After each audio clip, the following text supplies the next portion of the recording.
trouble didn't begin on Thanksgiving. It didn't begin with Brandon Mitchell standing on my porch, jabbing a finger at my chest and calling me an old fool. It didn't begin with my daughter's voice turning cold enough to freeze the air between them. No. It began the Saturday before, when my daughter parked her BMW crooked in my driveway like she had forgotten how to be herself. From the study window, I noticed it immediately.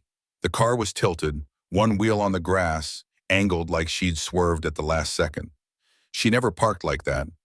Not once in 28 years had Sarah Mitchell, my structured, punctual, perfectly composed daughter, done anything by accident. She stepped out of the car slowly, smoothing her navy pencil skirt with both palms. Her eyes were fixed on the front door, not scanning the yard, not checking her phone, not glancing at the house she'd grown up in, just staring. Like the door itself was a threshold she wasn't fully sure she wanted to cross. I waited. She didn't move. Only when she finally reached the porch and rang the bell did I call out, "Come in, honey, door's open." She stepped inside like the air inside the house was heavier than the air outside.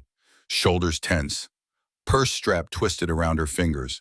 Late afternoon light slanted in through the tall study windows behind me, catching tiny dust motes that drifted lazily between us as she hugged me. Too quickly, too stiffly. "Coffee?" I offered, already heading toward the kitchen. "Sure, yes, coffee would be great." Usually she'd ask for bourbon on Saturdays. That was our ritual. 2 glasses, one for her, one for me. The rich oak and vanilla burns settling between us while we talked about work and life and all the things a single father and only daughter talk about. But something in her expression today made me pivot. I ground beans while she hovered in the doorway, not stepping fully into the kitchen, not stepping fully out. Her silhouette looked fragile against the fading light. Back in the study, I cleared a corner of my desk. Blueprints for the renovations I'd been planning on the Trad Street mansion. A sprawling antebellum home with sagging floors and a roof that cried every time it rained. I loved the project. Old houses had stories, and I liked listening to them. Sarah accepted the mug I handed her, but she didn't drink. She just held it, letting the steam curl around her face. "So," I said, settling into my leather chair, "what brings you by on a Saturday? Case prep?" "No, actually." She carefully set the mug down and adjusted it until the handle pointed precisely toward her. Adjusted it again and again. Old habit. She always fidgeted with objects when she was anxious. Piano recitals, SAT day, telling me she crashed my car into a mailbox at 16. "I wanted to ask you something," she murmured. "All right." She inhaled sharply. "Would it be okay if Brandon joined us for Thanksgiving?" I blinked. "Of course. I've been hoping to spend more time with him." "Why wouldn't it be okay?" Her eyes drifted toward the window behind me. Wind brushed the live oak in the side yard, branches tapping gently against the glass like skeletal fingers. "I just wanted to make sure," she whispered. "You know how you value our family traditions." "Sarah, he's going to be family soon. I want him to feel welcome here. This is his home too." Her gaze snapped back to mine, something flickering behind her eyes. Not relief, not gratitude, something darker, something tired. "You always see the best in people, Dad," she said softly. That was the first time I felt it, the silent alarm ringing somewhere deep inside my ribs. "Is there something I should be concerned about?" I asked. "No, babe." She smiled too quickly. "No, of course not. Just wedding stress. You know how it is." I nodded, but I didn't know. Her mother and I had married at City Hall with 2 witnesses and a pizza joint dinner. No stress, just happiness. But Sarah was twisting the coffee cup like she was kneading her own nerves. "Have you 2 settled on a date yet?" I asked. "Next summer, July probably. Brandon wants something big, elegant venue, 200 guests." "And what do you want?" I asked gently. She froze, cup halfway to her lips. "I want whatever makes sense." The answer was mechanical, not joyful, not personal, not her. "Listen," I said, leaning forward. "Your mother and I plan to help you with a down payment for a house when the time came. I know real estate here is insane right now, but Dad, you don't have to." "I want to. You're all I've got. Let me do this." Her eyes glistened. She blinked hard, looked away. "Thank you," she whispered. We talked for another 20 minutes, surface level things, her latest corporate merger case, my renovation, the weather, but her fingers never stopped twisting that cup handle. When she finally stood to leave, I walked her to the door and out into the chill November air. I put a hand on her shoulder, meaning to say something comforting, something fatherly. She leaned into the touch, 3 seconds longer than usual. Thanks for being so understanding, Dad, she said quietly. Understanding about what? She opened her car door. Just everything. See you Thursday. She backed out perfectly, corrected the angle, and drove away with her usual precision restored. The taillights disappeared around the corner, and the sinking pit in my stomach deepened. Inside, I wandered through my too big house, flipping on lights.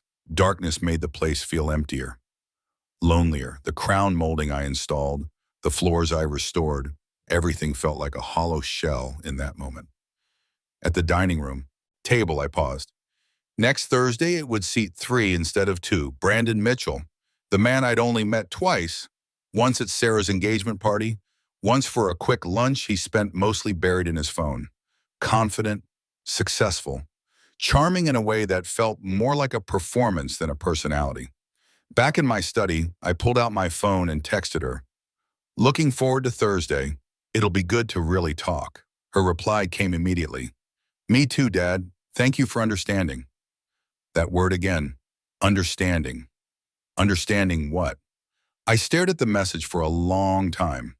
Something was wrong, very wrong. And Thursday would be the day I finally learned what. The morning of Thanksgiving arrived with a gray, overcast sky that seemed determined to reflect the tension simmering in my own chest. I moved through the house earlier than usual, making sure everything was in place. The silverware gleamed, the table was set with the perfect symmetry I had maintained for decades, and the turkey, seasoned and roasting in the oven, filled the house with warmth. I paused by the window, staring at the driveway. Sarah's BMW was absent, but I knew it would appear any minute, bringing with it the chaotic charm she always carried. And of course, Brandon. The doorbell rang sharply at 11:45 a.m., startling me more than I wanted to admit. I opened the door to find Sarah's familiar smile, professional and poised as ever. She stepped in, hugged me briefly, and immediately scanned the table, inspecting the arrangement of napkins and glass as if she were auditing my work. Behind her, Brandon followed with a self-assured stride, wearing a tailored navy blazer that did not entirely hide the arrogance in his posture. Dad, Sarah said, placing her hand briefly on my arm. Thanks for doing this. It's my pleasure, I replied. I couldn't help noticing the slight tension in her shoulders. Something was off. Brandon stepped forward, extending a hand, his smile wide and confident. Mr. Peterson, it's a pleasure to finally meet you properly. I shook it, strong, firm, intentionally measured. Something about him set my teeth on edge. There was an artificiality in his charm, a rehearsed, calculated warmth that didn't belong in a family home. Come on in, I said. Coffee? Tea? Something stronger? No thanks. Just coffee for me, Brandon replied smoothly. Sarah's hand lingered on his arm for a moment, a gesture of support or submission. I couldn't tell yet, but I filed it away for later. We sat awkwardly at first until the turkey came out. Carved, glistening, stuffing, steaming, mashed potatoes fluffy, cranberry sauce placed just so. Everything was perfect. Too perfect, in fact. Brandon made a show of complimenting the house, the table, and the meal. His voice was deep, authoritative, reassuring. But every word felt like a mask. I watched Sarah's reactions carefully. She smiled, but there was a quick blink, a slight purse of her lips, the first flicker of unease. During the meal, Brandon kept his hand on Sarah's chair, leaning in just enough to claim space, but not enough to seem affectionate. His attention constantly shifted. The wine glass, the silverware, a framed photograph on the wall. When Sarah spoke, he listened, attentively, too attentively. And when I spoke, he nodded, eyes calculating, as if measuring my reactions. The first alarm came with a casual comment about the house. So, this is all yours? He asked me, glancing around the room. Renovated, right? Must have cost a fortune. Yes, I said carefully. 15 years. Every floorboard, every molding, every window touched by me. Impressive, he said, but his smile didn't reach his eyes. I've always respected a man who knows how to build an empire, or at least make things look like one. I paused mid-bite. Sarah flinched, just slightly, but I saw it. Her fork hovered, trembling for half a second, and then she set it down. Everything okay? I asked gently. She smiled. Yes, just stuffed. I looked at Brandon and decided to watch him closer. There was something familiar here, a type of man I had seen before in corporate conflicts, negotiations, legal disputes. Smooth, calculated, with charm as armor and manipulation as ammunition. The tension ratcheted upward after the main course. Brandon moved slightly away from Sarah, speaking quietly into his phone for several minutes. I pretended not to notice.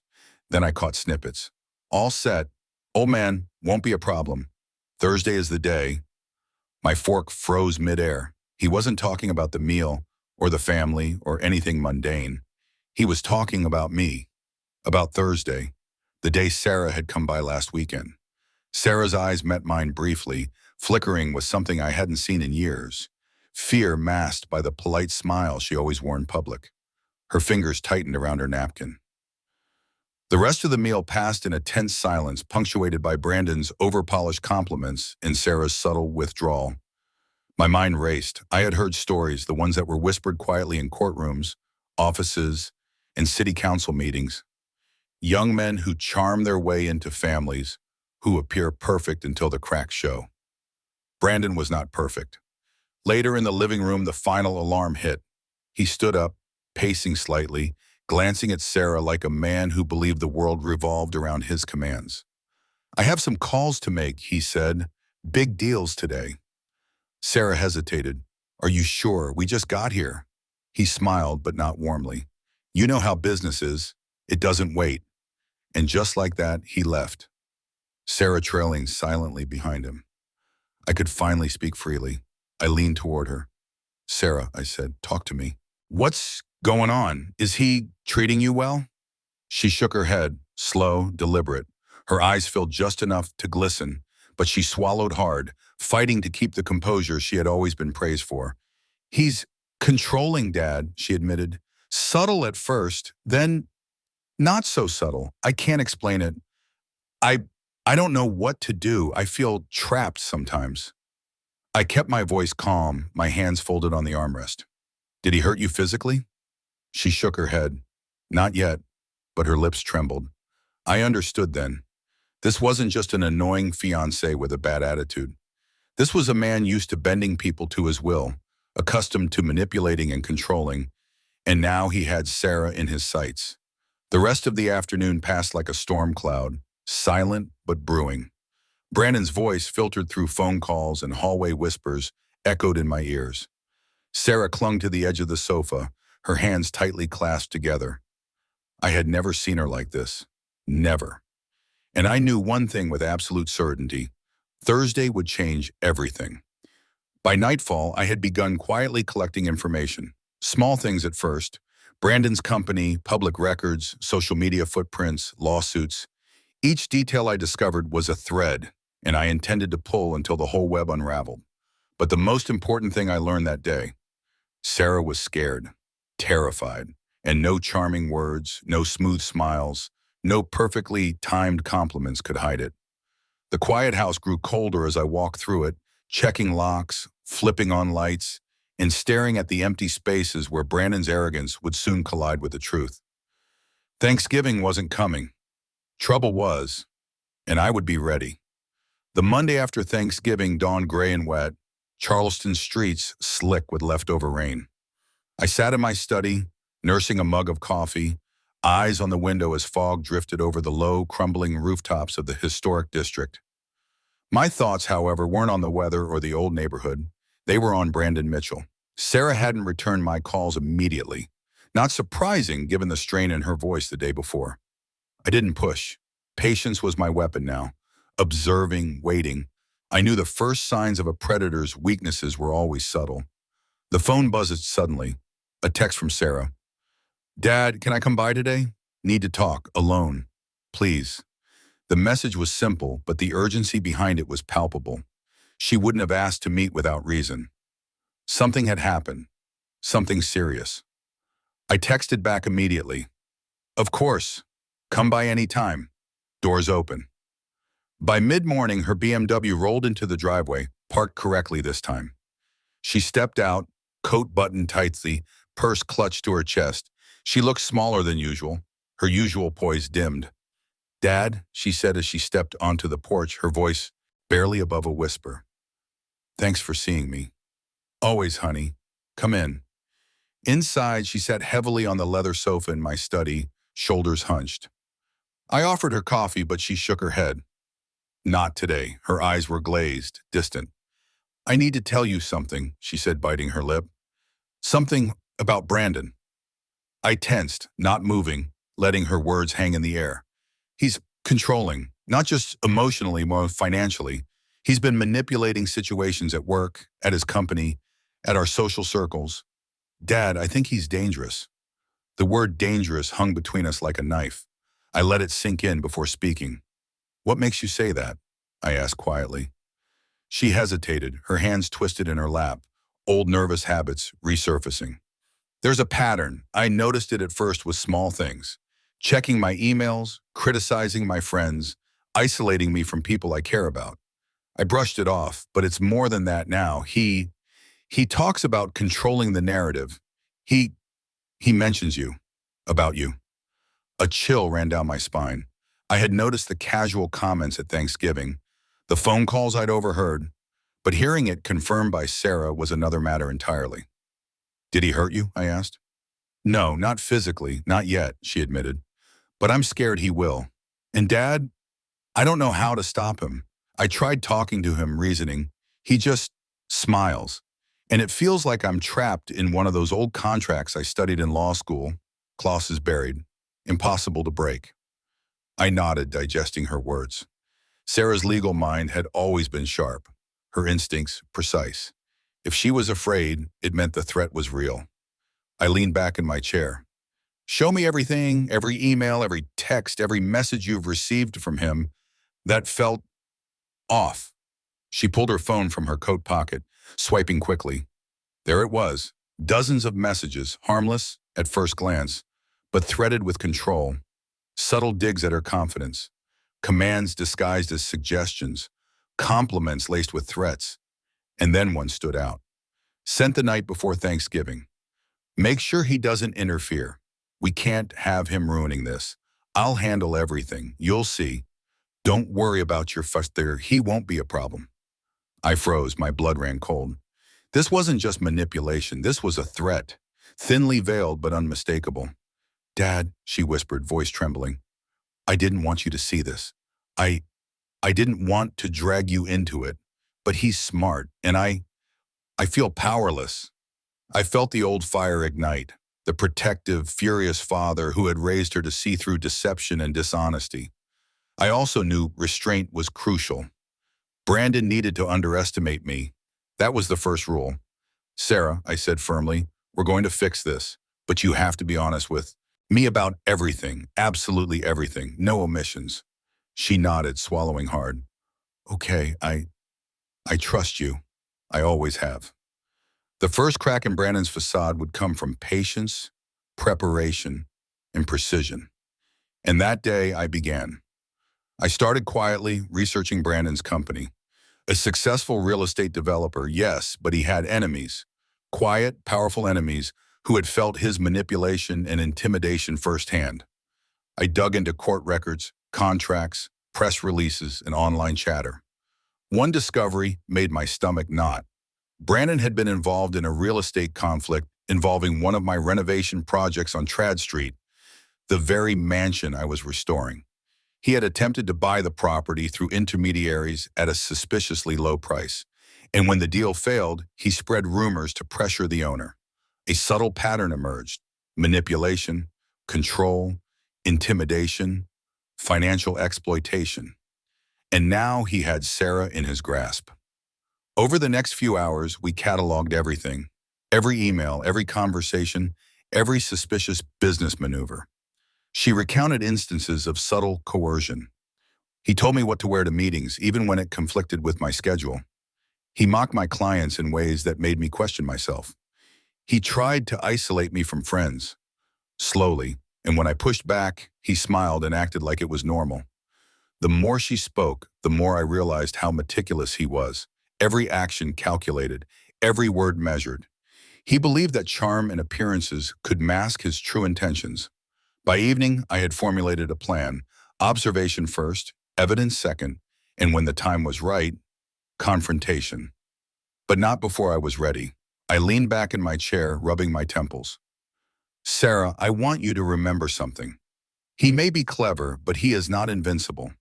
People like him underestimate what someone who loves and protects their family can do. He thinks he controls everything, but control is an illusion, and illusions break. She nodded silently, tears threatening to spill. For the first time that day, she seemed lighter, hopeful almost. Later, after she left, I stood on the porch watching her drive away. The evening air was sharp with November chill, the fog curling in low over the streetlights. Brandon's arrogance had not yet cracked, but the first fissures were forming. I could see it, I could feel it, and I knew this: the perfect mask would soon slip. By the time Thursday arrived, the day Sarah and Brandon would come to my house for dinner again, I would have laid the groundwork. Every text, every email, every subtle move Brandon had made would be cataloged. Every weakness he had would be noted. And when the time came, the first crack would become the first fall. Sarah had trusted me to protect her, and I would, because some mistakes, messing with my daughter, are irreversible. And Brandon Mitchell was about to make a very, very big one. Thursday arrived like a loaded gun, bright sunlight slicing through the haze of Charleston, birds chirping innocently, the world pretending nothing was about to erupt. I had spent the morning double-checking the house. Everything was in place. Silverware polished, plates set, glasses crystal clear. I even timed the roasting of the turkey, making sure its golden skin would be perfect the moment Brandon set foot in my home. Precision mattered. By noon, my nerves had settled into a slow burn, simmering under the surface. I knew Brandon would arrive, confident as ever, assuming control, assuming charm would be enough. He had no idea who he was really dealing with. The doorbell rang sharply at 12:15 p.m., and my pulse quickened, not out of fear, but anticipation. I opened the door to find Sarah standing there first, looking tense but composed, a scarf wrapped tightly around her neck despite the mild day. Behind her, Brandon's familiar smirk stretched across his face, eyes scanning the house with that self-satisfied, calculating glance. "Mr. Peterson," he said, extending his hand with practiced charm. "Good afternoon." I shook his hand firmly, letting my grip linger a fraction longer than polite. He flinched slightly, not much, but it registered. Already, I could tell he had underestimated me. That was good, very good. Sarah stepped forward. "Dad," she whispered, a fleeting glance of fear in her eyes. "Please, just stay calm." "I'm calm," I said smoothly, letting the words carry more weight than comfort. Calm is the weapon of the patient. We moved into the dining room. Brandon immediately claimed a chair at the head of the table, as if asserting dominance before a battle. He smiled at me, too wide, too rehearsed. "Everything looks perfect. As always," he said, glancing at the silverware. "Your attention to detail is remarkable." "Thank you," I replied evenly. I pulled out a chair for Sarah and gestured for her to sit. "Shall we begin?" The meal started with polite conversation. Brandon complimented the house, the renovations, the wine, the turkey, every word polished, every tone calculated. But beneath the surface, his charm was brittle. I could see it in the small tells, the quick flick of his eyes towards Sarah when he wanted to assert control, the slight curl of his fingers around the edge of the table, the way he leaned slightly forward, as if testing the space around him. Then came the first crack. "Dad," Sarah said quietly, I I need to tell you something before it gets worse." Brandon's head snapped toward her, expression instantly cold. "What are you talking about?" "Nothing," she whispered, shaking her head. I just... Her hands clenched in her lap, fingers digging into the fabric of her skirt. Brandon's lips tightened. "Sarah," he said sharply, "don't embarrass me in front of your father." That's when it happened. He leaned forward aggressively, chest jutting, and shoved me in the chest. Hard. The sudden force knocked me slightly backward. "Get lost, you old fool," he barked, eyes flashing with rage. A silence fell over the room. Sarah froze, her coffee cup trembling in her hands. But I did not move further back. I did not flinch. I did not speak, because I knew exactly what to do. And then Sarah stepped forward. The softest shadow of her childhood self vanished from her expression, replaced by something far colder, far more terrifying than I had ever seen. Her gaze locked onto Brandon's, icy and absolute. "You're finished," she said, voice low, but cutting through the tension like a scalpel. Brandon's smirk faltered. The confidence he had carried into the room shattered in an instant. He opened his mouth, but no words came out. His face drained of color as the reality of his miscalculation hit. I could see it all in that instant. The arrogance, the charm, the power he thought he held.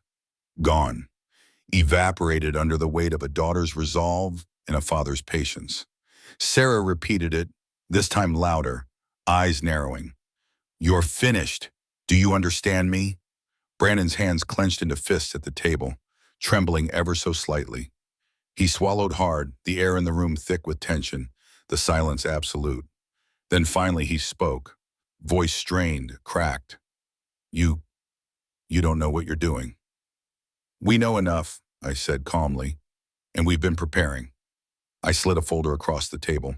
Brandon glanced at it, then back at me, confusion replacing his rage. Inside were copies of contracts, emails, texts, evidence of every manipulative, controlling, and illegal act he had committed. I had spent days gathering proof, quietly and methodically, cataloging everything to ensure nothing could escape. Sarah leaned back, watching him crumble. "This," she said softly, "is just the beginning." For the first time, Brandon looked small, vulnerable, human, and I realized something vital. Control was never his to hold. It had been an illusion from the start. "You can't do this," he sputtered, voice shaking now. I'll ruin you. I'll ruin her. You have no idea who you're messing with." "We know exactly who we're messing with," I said evenly. "And you miscalculated. You pushed the wrong people at the wrong time." The room grew colder. The sunlight streaming through the tall windows failed to reach the tension that now anchored every corner. Brandon's confidence had dissolved entirely, leaving only panic and desperation. Sarah's voice cut through the silence again. "You thought you could manipulate me, control me, isolate me. But you didn't count on this," she said, gesturing subtly toward me. "You didn't count on someone who loves me more than you ever will." Brandon's hands shook on the table, his eyes darting between us, searching for a way out, a loophole, a miracle. There was none. The first crack had become a chasm, and now he would fall. I stood and approached the table, my presence steady, imposing. "You have underestimated the bond between a father and his daughter, and that's a mistake you will regret for the rest of your life." Sarah's eyes met mine, and in that moment, I saw the relief, the empowerment, the trust. She had taken her first step out of his shadow, and I had positioned myself perfectly to ensure she would never be trapped on him again.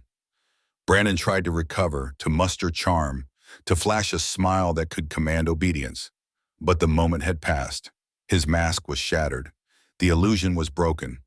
And all it had taken was a shove, a cold stare, and 2 words from the person he had tried to control for months. "You're finished." By the time he stumbled out of my house, muttering threats that now carried no weight, I knew one thing for certain. Thursday had changed everything. Sarah had found her voice. I had found my resolve. And Brandon Mitchell had just discovered the cost of underestimating a father's love and a daughter's courage. The real work, however, was just beginning, because what comes after a fall is often worse than the fall itself. And Brandon's perfect life was about to unravel completely. Friday morning arrived with an eerie quiet over Charleston, as if the city itself was holding its breath. The sun cut weakly through clouds, casting pale light over streets still damp from the previous night's drizzle. My house felt different that day, charged, electric. The confrontation from Thursday had changed the atmosphere, left echoes that were still vibrating through the walls. I could feel it in the floorboards, the air, the subtle hum of the city outside. Brandon Mitchell had left my home shell-shocked, his perfect mask of charm completely shattered. But I knew better than to believe he would simply vanish. Men like him never disappeared. They plotted, waited, schemed. The danger hadn't ended. It had only escalated. I spent the morning quietly reviewing the folders I had compiled: contracts, emails, text messages, company documents, and evidence of illegal maneuvers.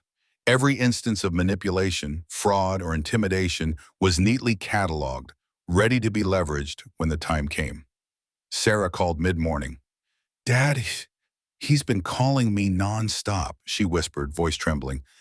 I didn't answer. I'm scared he'll come here. "You did the right thing," I said, my voice calm. "Stay put. Don't engage him. I'll take care of it." By noon, the first dominoes began to fall. I had quietly contacted legal counsel, a trusted old friend familiar with real estate law and corporate manipulation. They confirmed what I suspected. Brandon's company had multiple legal vulnerabilities, all easily provable with the documentation we had collected. The first blow came when one of his key investors received a letter detailing exactly how Brandon had misrepresented financial statements to secure funding. The investor froze, then withdrew immediately, citing irreconcilable trust issues. That was just the start. Next, I contacted the city's real estate oversight board, discreetly sharing information about his attempts to coerce property owners, manipulate deals, and skirt zoning regulations. The investigation was swift.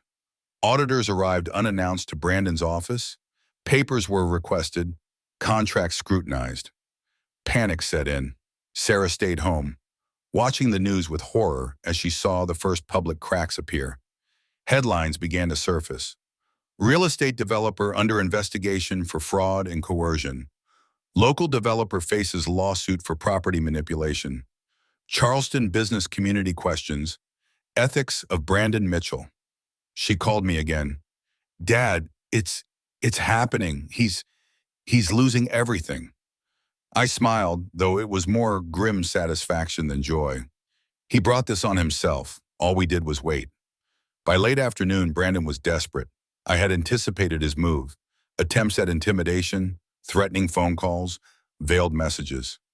But each attempt was documented and sent immediately to his legal counsel, creating a perfect paper trail. Sarah joined me in the study, sitting quietly on the sofa. "He called again," she said softly. "Said, he's going to ruin us, Dad. He's going to make sure I regret everything." I placed a hand on hers. "He's powerless now. Fear is all he has left." It escalated quickly. By evening, a trusted journalist, someone I had discreetly briefed, published a detailed exposé using the documentation we had collected. The article spread like wildfire. Social media exploded with commentary, and the Charleston business community turned on Brandon publicly. He tried to push back with his usual charm. A press conference, a statement denying wrongdoing. But it was hollow. Empty words against a mountain of evidence. Investors abandoned him. Clients pulled contracts, and employees quietly resigned rather than be associated with the fallout. The final blow came quietly, elegantly, the way all collapses should. Sarah, supported by legal counsel, filed a report detailing the emotional and manipulative abuse she had endured. Her words were precise, unambiguous, and damning. Brandon arrived at my house that evening, desperate, rage in his eyes, demanding to see Sarah. I opened the door, calm as the tide. "He's not here," I said. "I need to see her," he barked, shoving against the frame. "Not happening," I said firmly, blocking his path. "You underestimated both of us. Twice. That was your mistake." He lunged forward, overtaking reason, and for a brief moment it seemed like violence might erupt.